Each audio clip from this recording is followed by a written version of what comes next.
સાથે હું છું શિવાની। સૌથી પહેલા જુઓ ગુજરાતના ટોપ 9 ન્યૂઝ। બીઝેડ કૌભાંડ મામલે આરોપી ભૂપેન્દ્ર ઝાલાએ ગ્રો મોર શૈક્ષણિક સંસ્થાના નામે લોન લઈ છેતરપિંડી કર્યાનો ખુલાસો થયો। ગ્રો મોર શૈક્ષણિક સંસ્થાના નામે તેણે યુનિટી સ્મોલ બેંકમાંથી કરોડોની લોન લીધી હતી અને 10 કરોડની લોન લઈને બીઝેડ ગ્રુપમાં રકમ ટ્રાન્સફર કરી લીધી હતી। ગ્રો મોર સ્કૂલના 63 શિક્ષકોના નામે શિક્ષક દીઠ 8 લાખની લોન લીધી હતી। આ ઉપરાંત 63 શિક્ષકોના નામે 5 કરોડ જેટલી રકમ ચાઉ કરી લીધી હતી। 22 શિક્ષકોના ખાતામાંથી 4,90,000 ટ્રાન્સફર કર્યા હતા।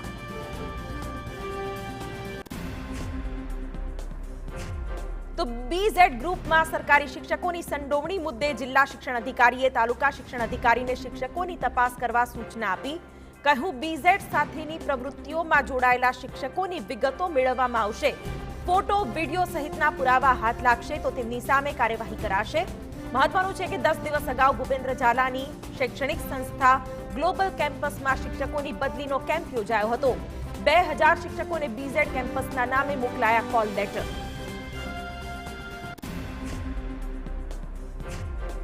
માલપુર તાલુકાના શિક્ષક કલ્પેશ ખાંટ પણ બીઝેડ માટે કામ કરતા હોય અને તેમનો એક ફોટો સોશિયલ મીડિયામાં વાયરલ થયો હોવાથી TV9ની ટીમ તેમની શાળાએ પહોંચી હતી।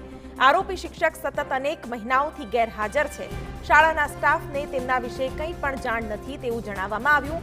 આ શિક્ષક ક્યાં છે તે અંગે કોઈ જાણતું નથી। શિક્ષક છેલ્લા કેટલાય માસથી ગેરહાજર હોવાના પગલે બાળકોના અભ્યાસ પર પણ પડી રહી છે અસર।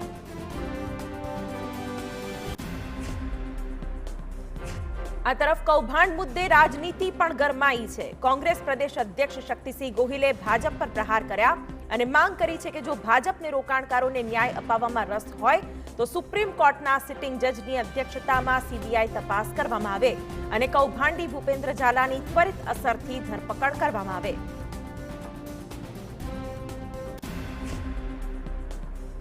બીઝેડ ગ્રુપ બાદ વધુ એક કંપનીનું ઉઠમણું સામે આવ્યું છે। સુરેન્દ્રનગરના ધ્રાંગધ્રાના મેથાણ ગામમાં પ્રસિદ્ધિ મલ્ટી ગ્રુપના વધુ એક કૌભાંડનો ખુલાસો થયો છે। મહિલાઓએ રોકાણ કરેલા રૂપિયા પરત ન આપતા કરોડોની છેતરપિંડીનો પર્દાફાશ થયો। 100 જેટલી મહિલાઓ દર મહિને 500 થી 1000 રૂપિયા સુધીનું રોકાણ કરતી હતી।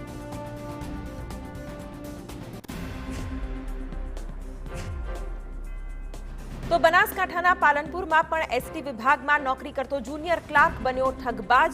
કર્મચારીએ વર્ષ 2017 થી સિદ્ધેશ્વરી એન્ટરપ્રાઇઝ નામે બચત સ્કીમની શરૂઆત કરી હતી અને બચતના નામે મહિને 500 થી માંડીને 1000 રૂપિયા ઉઘરાવતો હતો।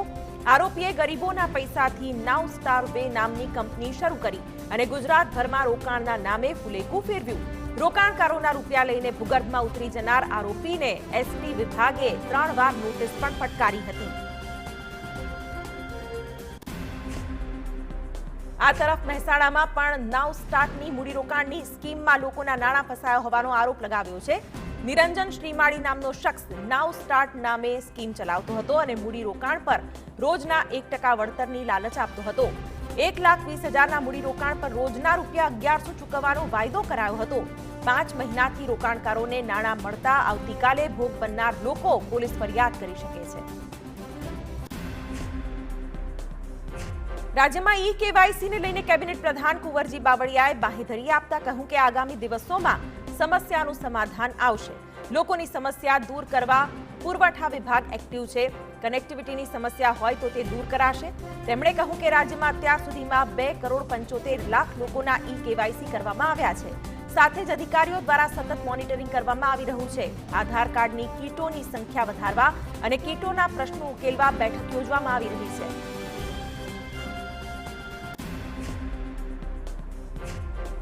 રાજ્યની સરકારી અને ગ્રાન્ટ ઇન એડ પ્રાથમિક શાળાઓમાં વિદ્યાર્થીઓને અલ્પાહાર અપાશે। બાલવાટિકાથી ધોરણ 8 સુધીના વિદ્યાર્થીઓને પૌષ્ટિક અલ્પાહાર અપાશે। પૌષ્ટિક અલ્પાહાર યોજના માટે સરકાર વાર્ષિક 617 કરોડ રૂપિયા ખર્ચ કરશે। આ યોજનાથી 41 લાખ જેટલા વિદ્યાર્થીઓને પૌષ્ટિક અલ્પાહાર મળશે। સપ્તાહ દરમિયાન સુખડી, ચણા ચાટ, મિક્સ કઠોળ, શ્રી અન્નનો અલ્પાહાર અપાશે।